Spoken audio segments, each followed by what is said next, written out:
Ассаляму алейкум достар. Бүгін бірінші рет пісіріп көргеннен өте керемет шығатын бисквит әзірлейміз.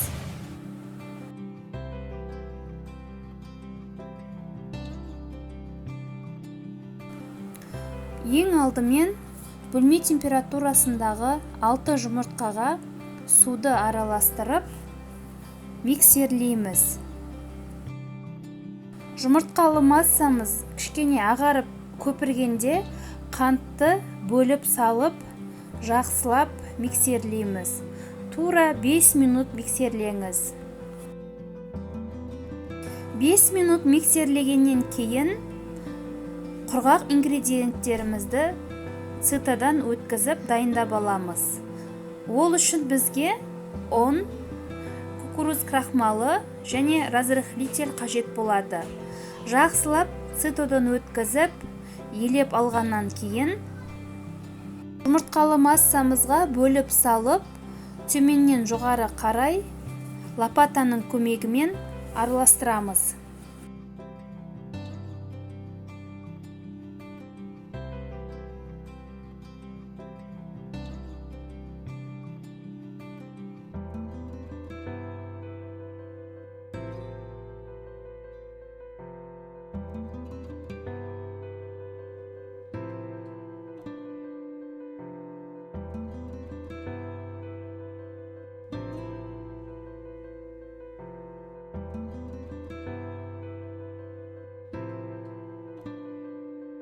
Ұнды салып толықтай араластырғаннан кейін табамызды дайындаймыз.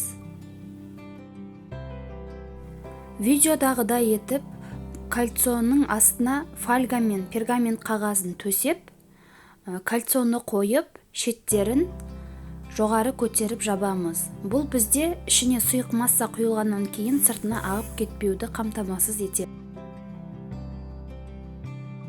Немесе кольцоның орнына керек диаметрде табаны қойсаңыз болады. Бірақ табаның шетін және кольцоның шетін ешқандай маймен сыламаймыз. Себебі бисквит пісіп көтерілген кезде шеттері кольцоның шетіне жабысып, ұстап тұруы қажет. Сол үшін шетін майламаймыз. Дайын болған табаға сұйықтығымызды толықтай саламыз.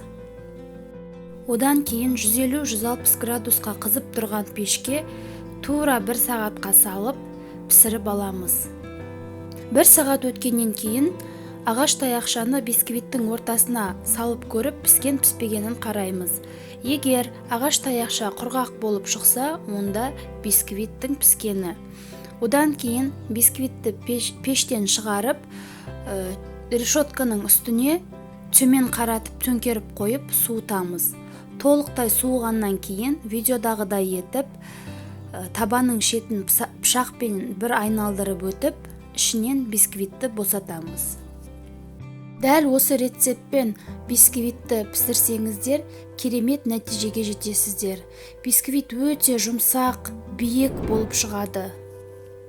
Видео ұнаса лайк басып, комментария жазып, арнама тіркеліп кетіңіздер. Сіздермен бірге болған Сүндет Гүлдана. Барлықтарыңызға ас болсын.